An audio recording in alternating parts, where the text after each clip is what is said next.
welcome now Min Kwang Vu. He is a professor at the Lee Kuan Yew Public Policy School at U.S. He teaches and has written books on economic growth and digital transformation. And that's a little bit about what he's going to be talking with us about today. So without further ado, let's welcome Kwang. Thank you. Thank you, Anne, for your kind introduction.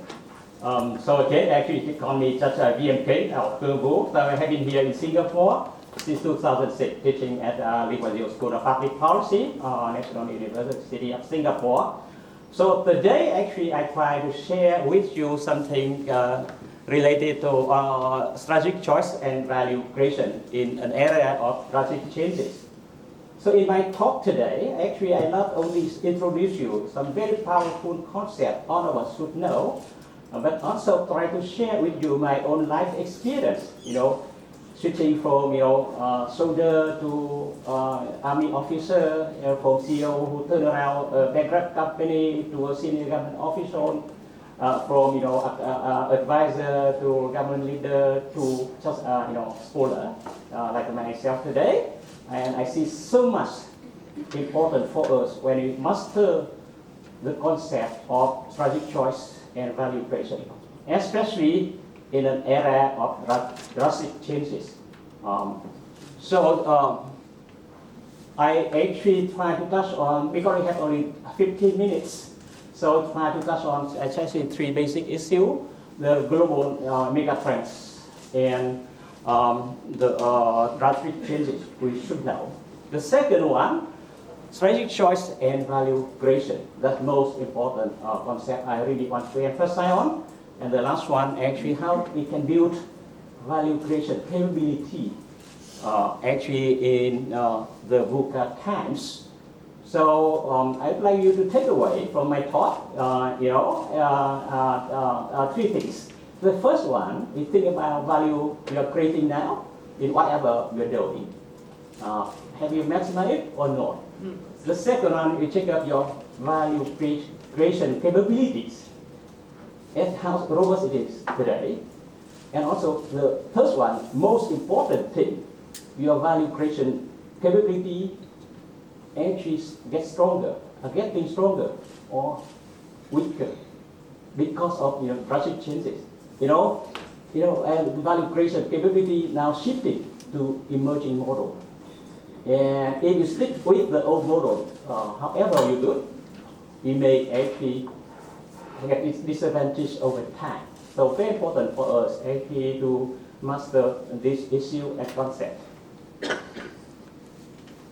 Global mega trends, as we know, we try to sail our ship in the ocean. So not only focus on our engines, but also have to harness the winds so that we can go much faster and in the right direction. It's a very important concept. And to learn about this, actually we should think about the drastic changes we have actually experienced before. Here actually is the photo, the picture of New York in 1900. And in the street, you can see the houses, everywhere. And two things we want to learn from this dear lesson. At that time, if you look at the material or documents about urban planning, people actually anchored on whatever happened, in the past. So horse raising, profession, job creation, whatever, urban planning, traffic law, whatever, based on the, horse dominance society. Even though at that time cars have been invented, that's the first thing. So people somehow bias towards the past.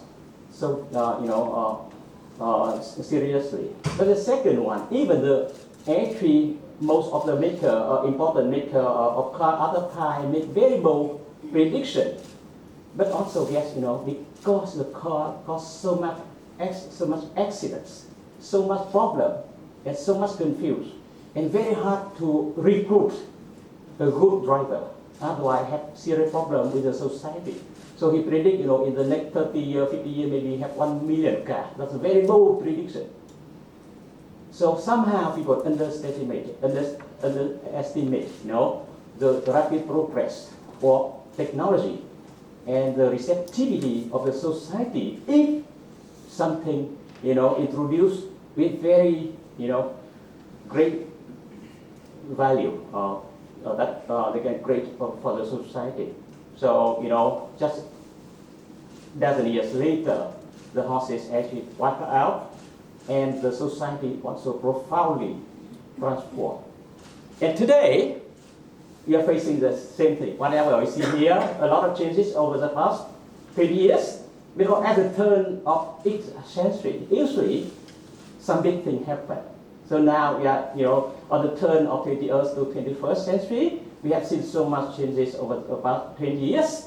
But, people still actually somehow could not imagine what would happen in the next 20, 30 years. So a lot of exciting things and somehow unpredictable, unbelievable would take place in the next 20, 30 years. And here is somehow people just, try to predict more boldly. We should be ready for that one.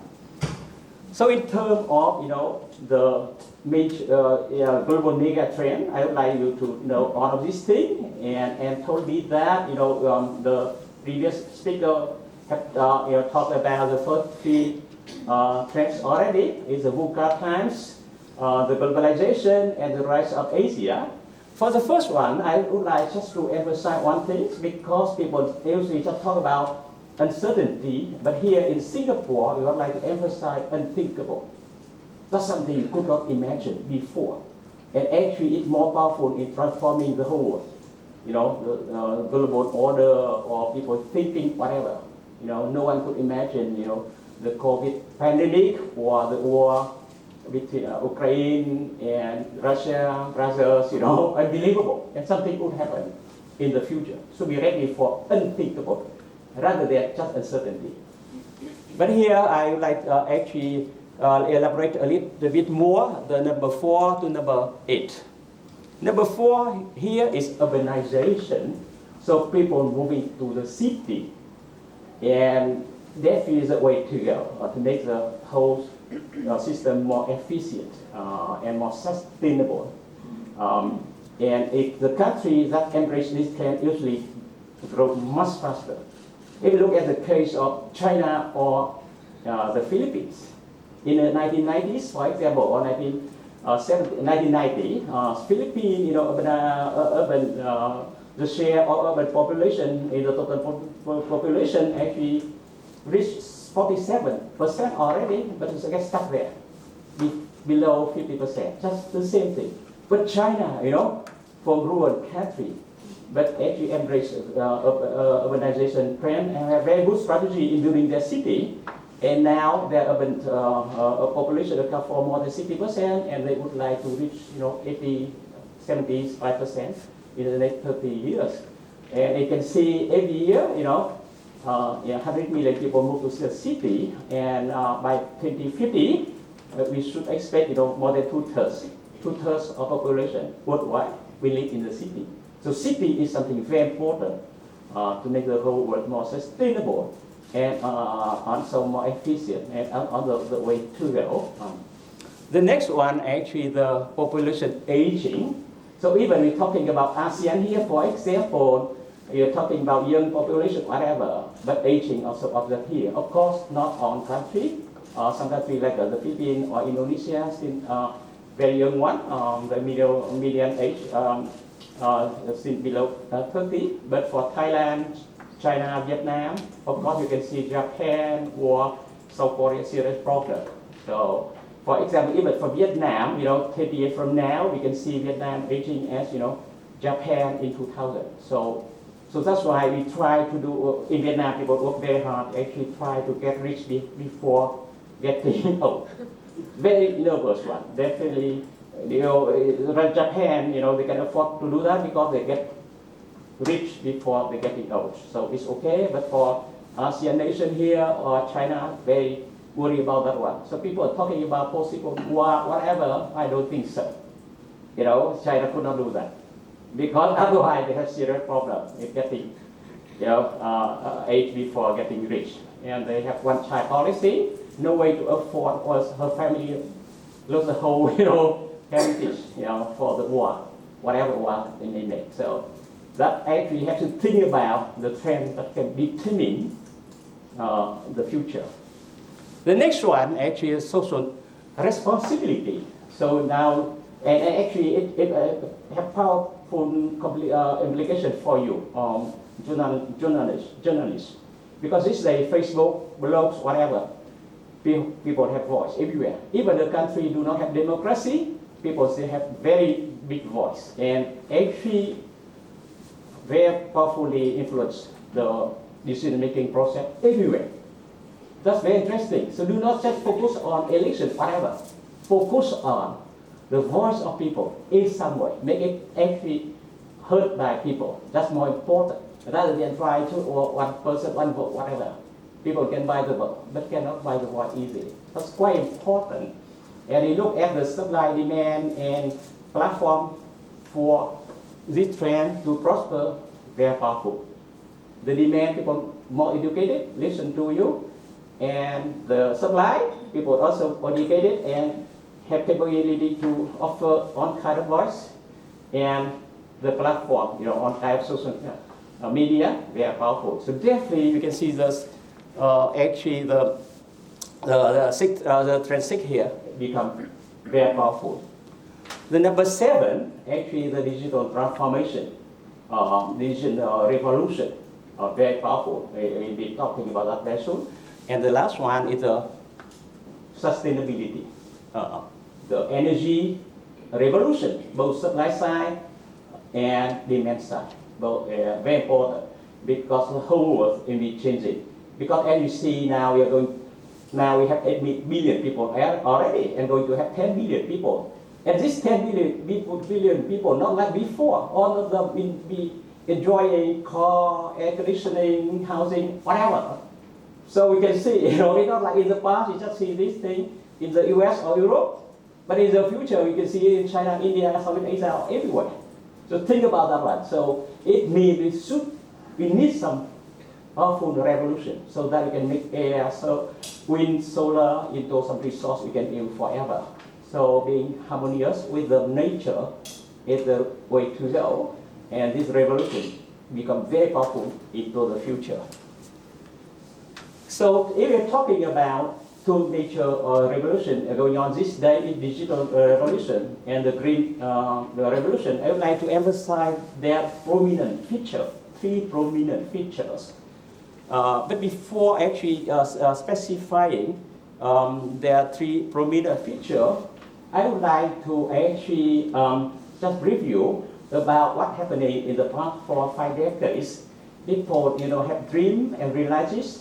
And this time, you can realize the dream in very short time.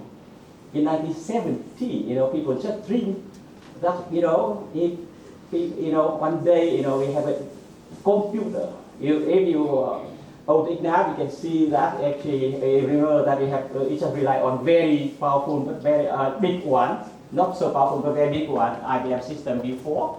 And at that time, we would have dreamed that one day, on the desk of individual, you can have a computer, and that happened, So a dream actually put in place, and people read with the laptop, and then people, so it makes people more productive for sure. But the next dream actually how we can access to the global knowledge and communicate to each other instantly. So the internet happened. It was from dream to come true. It's very short. So the internet actually is introduced in 1990s and become pervasive everywhere. So across country you can see broadband connectivity, internet user, unbelievable. In any country, even very poorest one. And if you go to Myanmar, you can see. That happened, they can enjoy the access to internet, given they face a lot of challenges there. And then they have a dream that, so in this dream, people actually become more knowledgeable, more intelligent. So in the past, so computer make people more productive, but internet make people a lot more intelligent. This day, like in my job, teaching the student, much more difficult than before because students know everything, So I have to make sure that we can offer something new. Otherwise, they do not have time to listen to you. So and the next one, the next dream, actually, people would like to have their own community and mobile, whatever, from anywhere. And that's actually to have social media and mobile and 4G, 5G, it happened.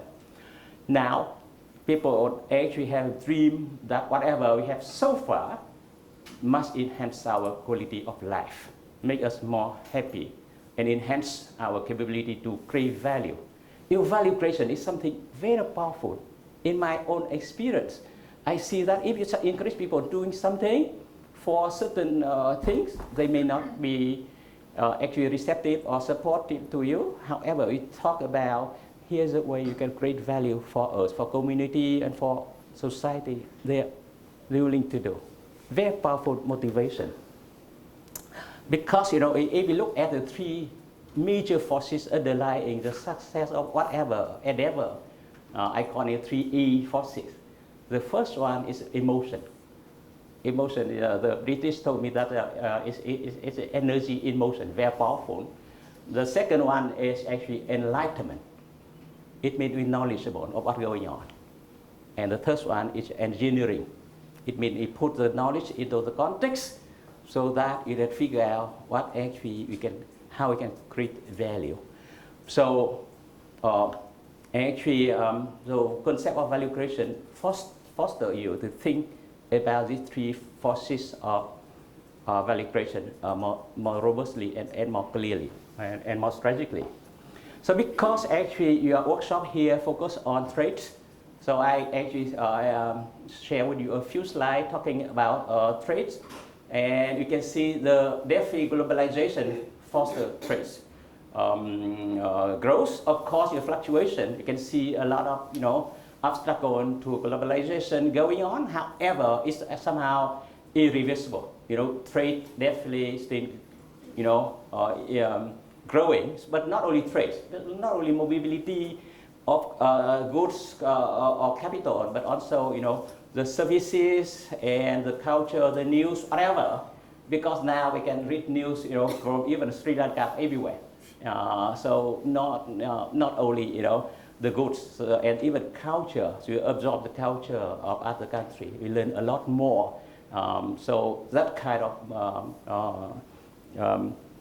globalization we should think about. And the trend, the volatility could be up and down. However, we see the trend up. So during the COVID time, it's still resilient. And this year, if you have the look at the statistics of 2022, it's quite interesting. It's up further, but not because of the volume. Volume just increased a little bit, but the price, inflation. So the value you go further up. And here, because you can see underlying the flows of goods, actually foreign direct investment. So multinational company play a very important role in this process. So we look at the 10 industry or sector, whatever, we can see the investment in electronics, energy, especially renewable energy, and the residential or commercial place, its urbanization increased a lot. And here, just some statistics you can look at. So FDI actually the major driver of globalization. So we can capture the 8 trends in this statistics as well. Now, because here's my main focus, value creation. In an area of drastic changes. So I emphasize 2 things here: strategic choice, and value creation. So if you look at so people in your endeavor, whatever endeavor you may have or embark on, think about your strength, your weaknesses, your opportunity and challenges or threats, and try to figure out how we can achieve your goal. we call value, we try to create. And the V here is value, and the F is your strategy, you know. So here, here's strategic choice here, quite important. It goes beyond. Actually, the focus on S or O. If S stands for your strength, O for opportunity, W for weaknesses, and T for threats or challenges.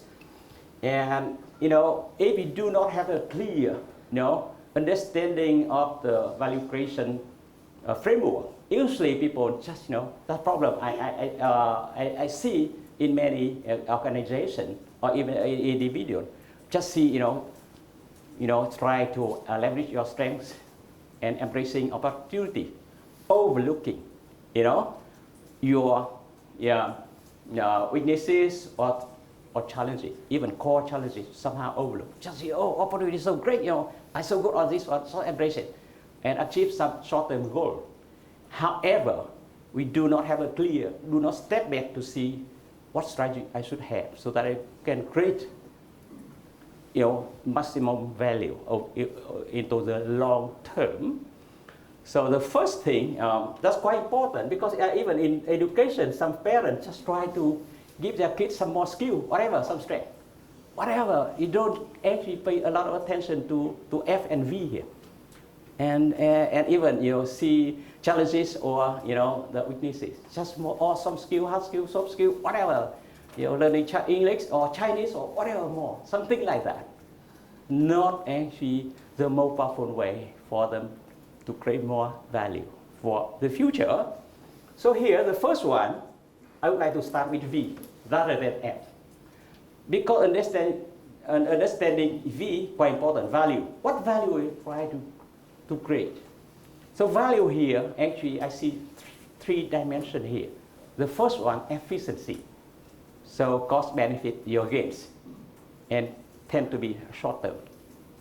Therefore, you sell your house, you make profit, you're so happy, that's efficiency. But effectiveness, it means the foundation for you to advance into the future, for a nation to advance to the future. It means the trust of the community. It really makes things better for the community rather than just yourself. So effectiveness, quite important. However, effectiveness just focuses on a stable environment. Evolution means if the environment suddenly change, what would happen? We cannot stick with the same way you did before. So evolution, it means we're ready for the future as well. So if you have a very comprehensive framework for value creation this way, we actually better prepare for enhancing your value creation. So we look at your strength, opportunity, weaknesses, and threats more clearly, so that you can figure out the function F here. And the function F here is strategy. It's the Singapore prominent success in the past 5 or 6 decades can be encapsulated into just one word: strategy. Very important because you understand what's going on very clearly. The major global mega trends, and understand your strengths, weaknesses, and how you leverage yourself most effectively. Because strategic positioning very important in the success of a nation or an organization or individual. That's important thing. So a few things here. I would like to emphasize. Here I see something from Bill Gates. I like his book. He wrote actually most people underestimate what would happen in the next 10 years. Somehow we bias towards the past. Just think changing linearly, but some major change we never foresee clearly. The second one, actually the importance of strategy. So that for a given, every one of us have a given set of endowment, from resources to competency to opportunity, whatever. But if we have a good strategy, we can achieve a lot more. And if we look at a nation to predict the future, should not go about what they are doing. look at their strategy, rather than their resources, or their, competency, existing competency, or some favorable condition may not be ignored. Look at their strategy. So look at the case of China, Russia, or Vietnam, or the U.S. whatever. Look at their strategy. We can predict their future. So here, in my research, I see actually people actually have 4 levels here in, reacting to some big problem, big challenges or big failure, just, confused or blaming.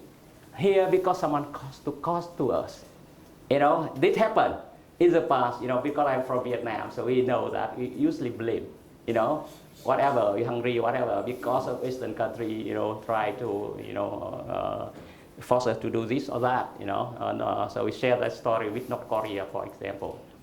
Have to go beyond that one. Just work harder, say, okay, now I work harder, not ignore. Or just make some revamp. So revising a little bit, not ignore. But the last one, small important thing, we have to rethink. Imagination of the future, that's important. So, in your life, you usually worry a lot about technical challenges, like, English fluency or resources, financing, whatever. Not so important. The most important thing is structural challenges in mindset and something like you get stuck in your mind for many years. That's the key thing. So try to change the people to our country. You should focus more on their mindset rather than try to attack them with military action, whatever. I don't encourage that one. Like in the past, the U.S. tried to bomb Vietnam, whatever, to change us. No, we just give us some books so that we understand much better what is going on in the world. So in our generation, I still remember my mother actually, also as a journalist, actually, very emotional come to us as came to me that because during the war, we believe that the U.S. tried to destroy Vietnam, because Vietnam is a S letter, the map of Vietnam, and the U.S. dollar have S and 2 stripes like this. It means so explanation that they try to destroy our country, and the bomb, and look at the bomb, whatever, So that actually something we should take, into our mind very, very dearly. Understanding mutual understanding, mutual trust, so important. And this day, amazing that Vietnam consider American is the best friend in the world. To be honest, for the journey to the future, to prosperity, we really need the American. Singapore as a great friend, for example. So, how actually build value creation capability in the VUCA time? So the same thing, but actually I switched a bit, because people talk a lot about SWOT, S-O, strength, opportunity, and a lot. The SWOT actually SWOT S-W-O-T, but I would like to turn it into tools, because actually we are a lot better in designing or enhancing your value creation capability if you start with the threats. Something that actually force you to think about survival. Very important. The threats take actually very important. And then with weaknesses, your vulnerability. Singapore success because they consider these 2 factors more prominently. And then we can see you actually appreciate your opportunity and strength a lot more. And also figure out the way to build your strength a lot more effectively, so that we can overcome the threats and actually address your vulnerability more effectively. And that way we can create a lot more value. So that's the important thing. And here I again, underlying your value creation capability, I emphasize emotion, quite important. But enlightenment and engineering are even more important. But emotion always actually account for, I think, 70%. However, if you too emotional, it actually gets stuck in getting enlightened. And like the case of Russia, for example, very good people, but lack of enlightenment and just emotion, and you get back, turning. So emotion is not enough for you to create future, and usually and also very dangerous force. It can actually put you in some, very harmful trajectory if you do not get enlightened or have capability to engineer the future. So the success of Japan, for example, enlightened ruler, Meiji Restoration, they started enlightenment. Emotional, the Japanese emotion is wonderful. The Japanese spirit, wonderful for decades, for 1,000 years. But when they get enlightened, and then the Meiji, government engineer the future, they're so successful. So it's very good lesson for Asia, including China, Singapore, Korea for sure, and Taiwan, and now Vietnam also very keen to learn about this experience.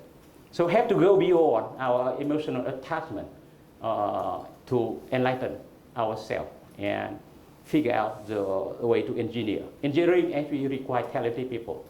That's what actually more. Enlighten is just open our mind, but the engineering need very competent government in place to promote development.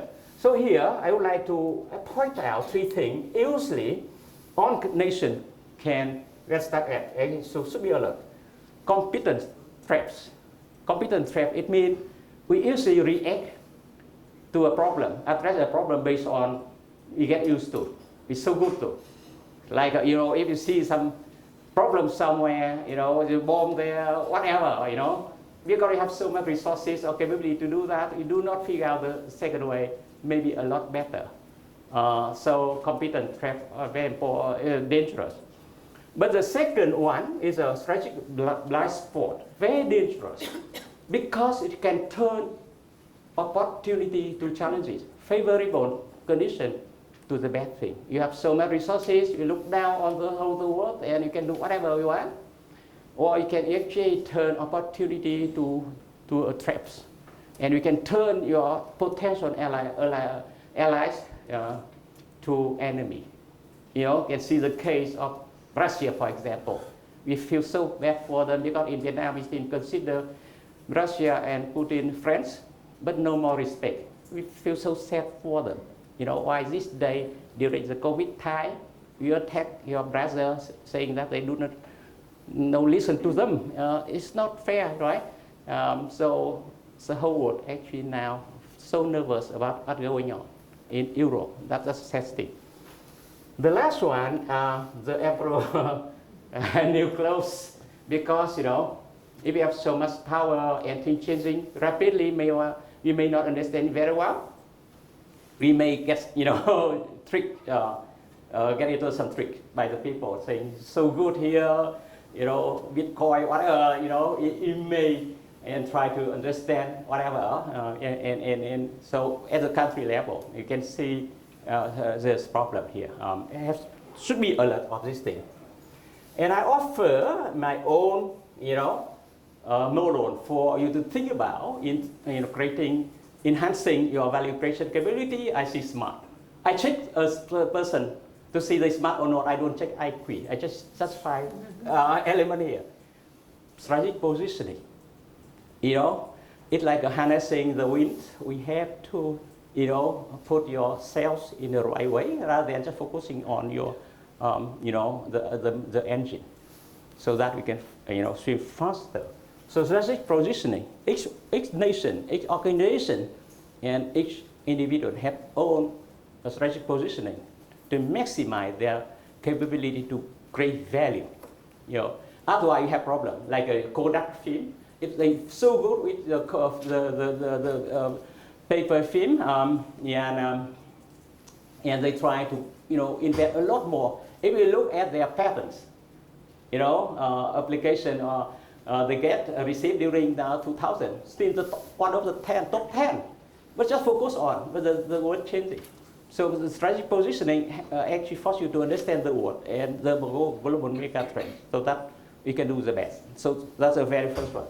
But the second one, the M here, momentum building. Everyone have some momentum. And in Vietnam, for example, we care a lot about momentum. It's not easy. You know, if it get stagnated, very difficult to move it further. But you know, move momentum like embracing global integration, whatever, should push forward to generate more value and easier to get support from the people. So momentum, everyone should try, embrace and build. That's quite important.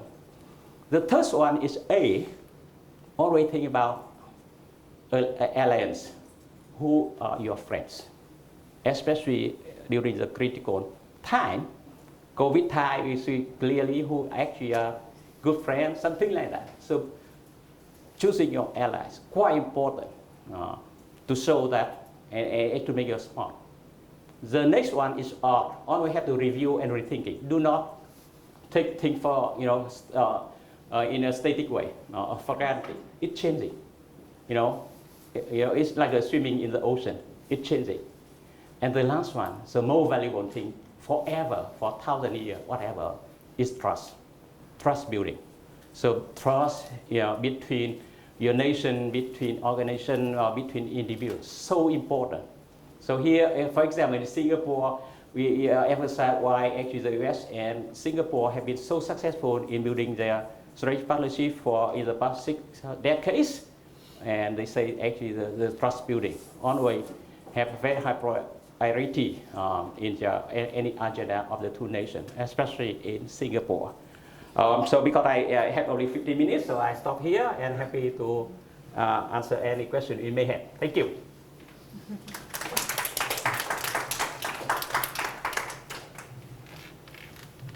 Any questions off the bat for the professor?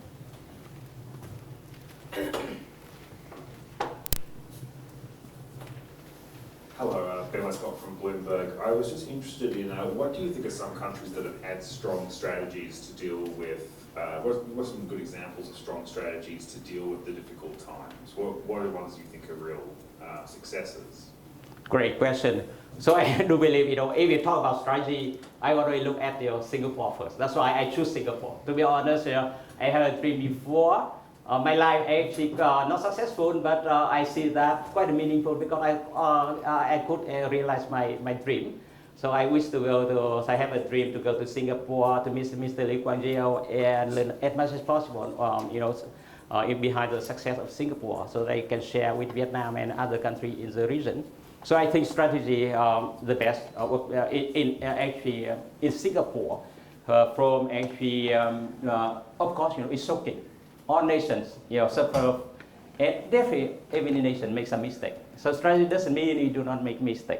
However, as you know, open up or try to prevent the damage caused by the pandemic. So I see clearly the effectiveness of Singapore strategy over the past 3 years from early day. At first, for example, they do not force people to wear masks because they listen. Here, strategy means what? Actually, they really open their eyes because the eyesight of the eagle to see actually what the world doing. So for the first, in the first few months of the pandemic, you do not have to wear masks. But later on, we learned that masks are so important, so we have to wear masks. And so operational excellence also quite important to make the strategy more effective. And that very timely now open up. Now we come to Singapore and feel free that you can go shopping or conferences, whatever, quite timely. So no, and we do believe that zero COVID policy is not good this time. Definitely have to open up and to get people ready for the next challenge, rather than to get stuck with the old problem. Yeah, thank you. Yeah. Over here, sorry. I'm Claire from Bloomberg in Jakarta. So, over here. Yeah. So, one of their latest strategies to create value has been to focus on the mining and mineral sector, right?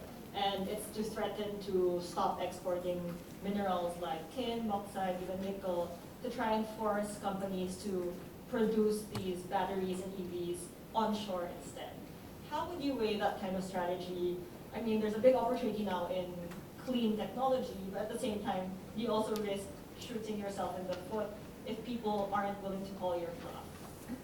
I saw the question because I study economic growth and economic development transformation in Indonesia, in Asia, and focusing on ASEAN, including Indonesia. And I feel so sad for Indonesia, for example. So it is a very actually classical case of turning your advantage to your disadvantage because they have so much resources. So already nervous about people come here to exploit us, whatever. So stop, you don't need one. Not like Vietnam or China. We have to embrace the globalization. So good strategy first have to embrace the global mega trend as effectively as possible. And Indonesia, because of having so much resources and worry about exploitation, so try to keep it for our own, something like that, and raise the bar, make it. So do not discuss with investor. We should offer ask them actually here what actually value we can create for Indonesia, rather than to impose some rigid assumption, saying some regulation. Should we open up? And I realize the case of Singapore, for example. Policymaker actually not the most knowledgeable of what's going on. We have to discuss and maintain very robust communication with multinational companies because in development you have to think about synergy. 1 + 1 = 11. To be honest. So if just keep 1 for yourself, 1 can grow a little bit to 1.1 whatever. But 1 + 1, whoever, can give you 11.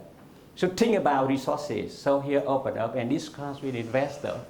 And we choose the best one. And to be honest, actually among multinational, many companies, very, very good one. Of course, they're chasing profits for sure to survive. However, as we know, the social responsibility also very powerful across sector. So even mineral. So we should actually turn your, a favorable condition like resources, rich resource into some performance. And of course, because the population may not understand what actually policymakers do, so they may oppose your decision, but we should have a good strategy to explain to them. So that I emphasize the importance of smart here. Being smart here is momentum. Try to choose the best one among the multinational company. Of course, in the past, to be honest, many multinational companies also did not do a good job. So some legacy problem here, but do not, building the future, we should not get stuck with the old memory. We have to look forward and actually asking them for what they can do. For example, the Nikon or whatever, how we can build together something, and just give them criteria. I like the way Singapore is doing here. Just criteria, how much value will create for us in terms of job creation, the pay for the workers and environment, it makes it better. So you create value for us, here is your resources. When we work together, and after 5-10 years, we can master everything, why not? So try to foster synergy, rather than make your resources or advantages into your trouble or problem or disadvantages, limitation. In Vietnam, I think a good thing actually, we think so far 99 or if not 100% support global integration, embracing as much as possible, because it turns us from a miserable situation to somehow quite a promising future without having enough time to prepare in terms of human capital, whatever. But 1 + 1 definitely equal 11. We have seen in Asia. Thank you. Yeah. Hi, I'm John from Global Finance. I'm actually based in Tokyo, and when you mentioned the Meiji Restoration in Japan, and from what I remember, the Japanese at the time looked at the US in terms of their industrialization, they looked at Germany in terms of their constitution, and they looked at, I think, the Dutch in terms of their trade and finance. In the case of Vietnam, how did Vietnam repair its relations with the US, and what was the strategic thinking from the government in terms of going from what Vietnam was during the war to what it is now? Thank you for your excellent question. Your Meiji installation actually the very inspiring to Vietnamese. You know, when we talk about the future of Asia, we always remember what happened in Japan, because only Japan helped us actually think quite, optimistically about the future of Asia. Other in the past, impossible. It thought no way. You know, even China, you look very poor and miserable, and always go with emotional, factor. Overlook the effort for enlightenment or engineering.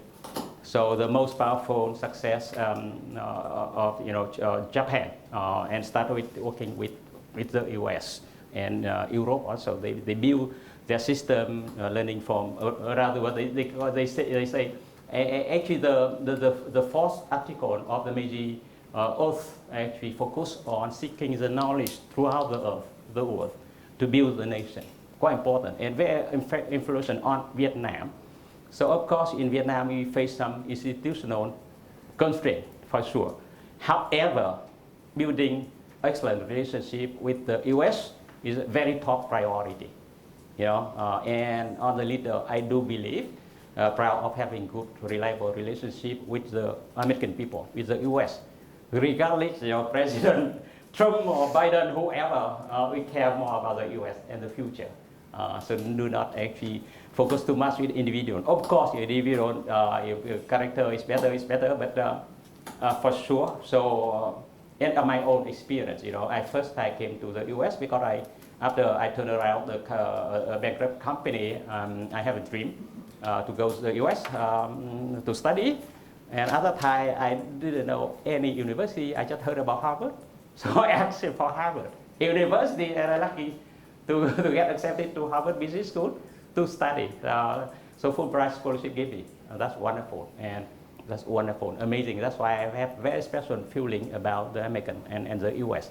Those people, I do believe, wonderful.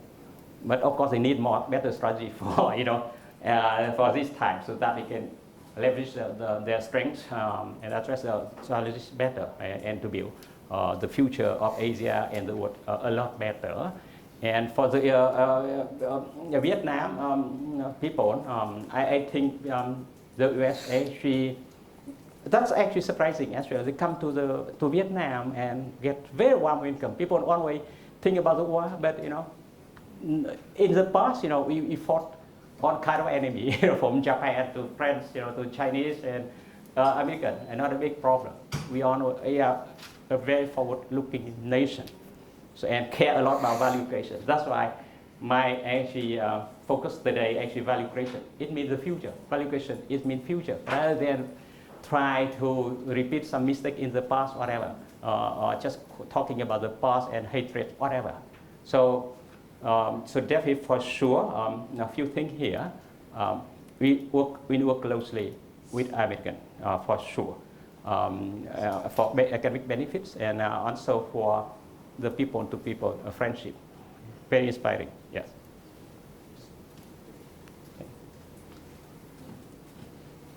Yeah. Hello. This is Sanam Khan from Pakistan. So my question is, in this digital era of trade, where people-to-people or manufacturer to investor and buyer interaction is increasing day by day, so is it easy for the strategic policy makers to keep hold on the strategic strategies for digital trade? I agree. Yes, I strongly support actually digital platform to link people to people. So government actually try to set up some framework, especially the digital agreement, so that SME or people can work together.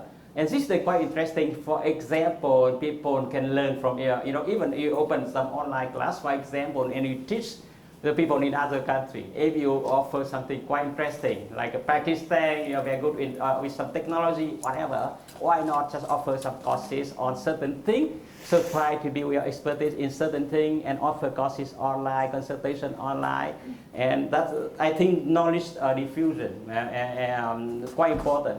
The second one is goods or capital, but many ways. So digital, so you see the convergence between the digital and physical space this day very powerful.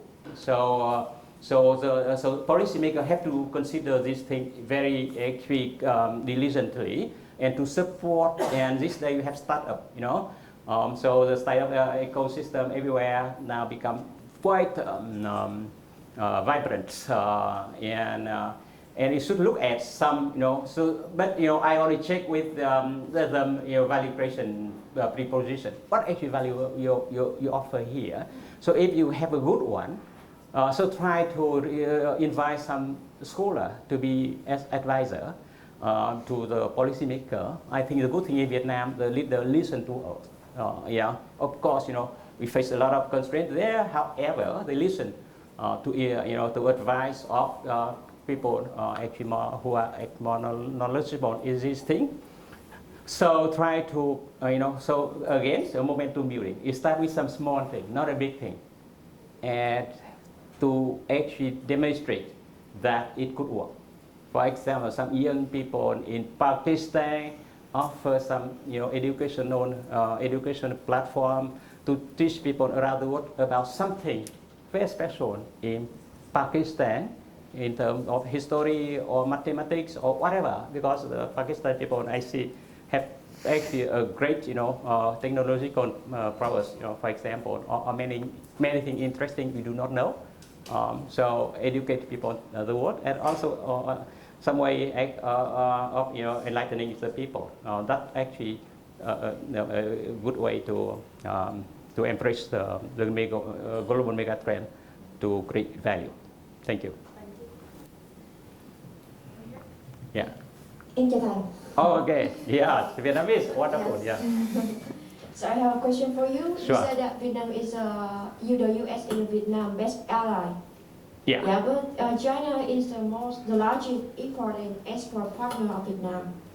So you think like the U.S. in the near future will replace China as Vietnam's largest economic partner? And how dependent is Vietnam on China economically? And does it affect Vietnam politics, especially regarding the South China Sea dispute? Excellent. I think that's a very thoughtful question. So our actually General Secretary of the party said, we have lived with China for 1,000 years. So we understand each other very well, to be honest. No surprise at all. And working with the U.S. definitely, because America is a very straightforward nation, very easy to understand. They tell us whatever they plan to do, so easier as well. And here, think about value creation, not only efficiency. It means the goods or trades, whatever, have to go beyond trades or even investment. We think about effectiveness. It means the trust between the nation. We enhance that one. That is important. And the last one, evolution. It means in the future, who actually will be our true ally into the long term. So in Vietnam, we do not rule out. Here is a key thing. As I mentioned, value creation means we have to form as many allies as possible. Do not turn your ally into enemy, including Russia, North Korea, whatever. We have to think that potential allies. So misunderstand should be fixed, and we educate them, because the leaders there, but they will be gone, but the people forever. And we do believe that people across the world, in China, in Japan, in ASEAN, in India, across, very good people. Pakistan, whatever, why not? So try to build mutual trust for the future. And I think that's a responsibility of our journalists as well. So in Vietnam, I think in terms of philosophy, it's fairly clear this day. So we do not nervous about some fact that could happen in South China Sea, whatever, because maybe President Xi have to do that to demonstrate their power, to satisfy someone. We do not know. However, we do not get stuck with that one. We build the future. The most noble thing actually enlighten the whole world with our own example. Have to be calm, have to be responsible, and who is better not because you are more powerful, not because you have more so power, but we have navigating power. It means you look forward to something better for the whole region and for the world. And we do believe that the U.S. will be a very close friend in this journey. Okay. Oh, okay. Last question. Okay. Hi, I'm Maria from Indonesia. Following the question before, we do realize our natural resources, but to find a good investor in Indonesia, apparently it's not easy. And our governments try to protect our labor, but then it makes an investor actually leave to another country in Asia, such as Vietnam. Correct. Yeah, and what should be the main focus to raise our value in this condition?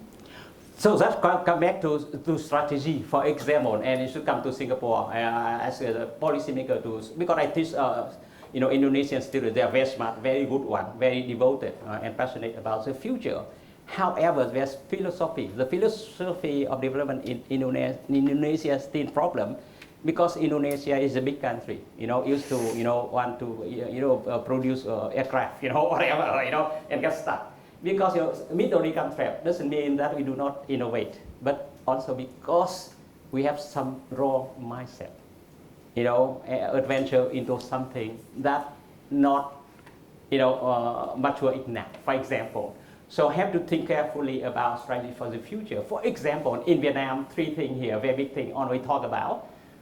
We learn a lot from China, to be honest. Infrastructure. Because infrastructure improves efficiency. $1 put in infrastructure give you a very high return, if not $10, very high return. So infrastructure in terms of road, ports, logistic thing, but also broadband, whatever, amazing. So $1 if you have spent on that thing, rather than subsidizing the fuel, whatever. So we should collect the fuel taxes to build the road. So resources a lot more.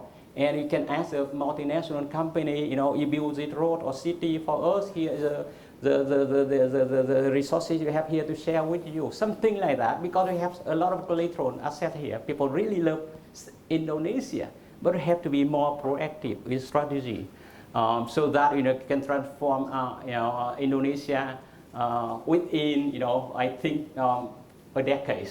In Indonesia, people still here's the problem, try to tolerate with the current situation. For example, when I come to Indonesia for a talk, I am surprised why your car, I'm not so important person, why you have 2 or 3 people in the car to pick me up in the airport. They said because you need 2 or 3 people so that you can get through the police, if just one driver not enough. Something like that, So managing the problem too smartly that way, not success.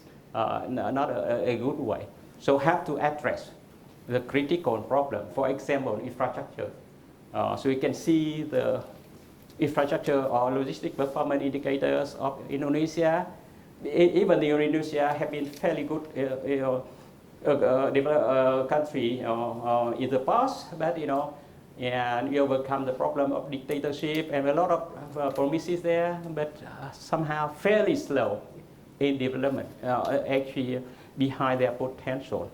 And if you address think about attracting FDI, for example, first have to agree that global integration should be top priority. When I talk to the policymaker in China, for example, why so successful in this or that, they say 3 things here. The first one, you think it is top priority or not?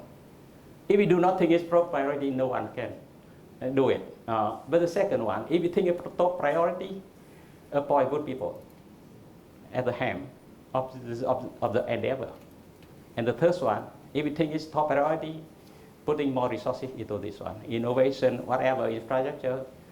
Actually, because, it faces a lot of constraints. If you just spread, resources across many things, nothing happen. So infrastructure, for example, go ahead to do it. And try to surprise investor with some good initiative.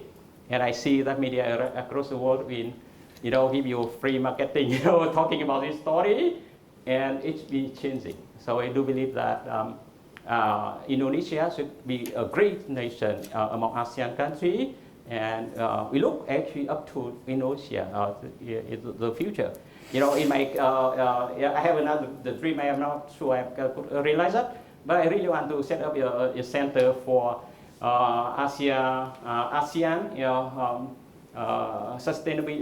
prosperity and sustainability, so that we can share the lesson around the world, the best lesson we can learn and advise policymakers on what they could do, so that the whole ASEAN actually we become very prosperous and sustainable amid of the rise of the two giants, China and India, in the next 3 decades.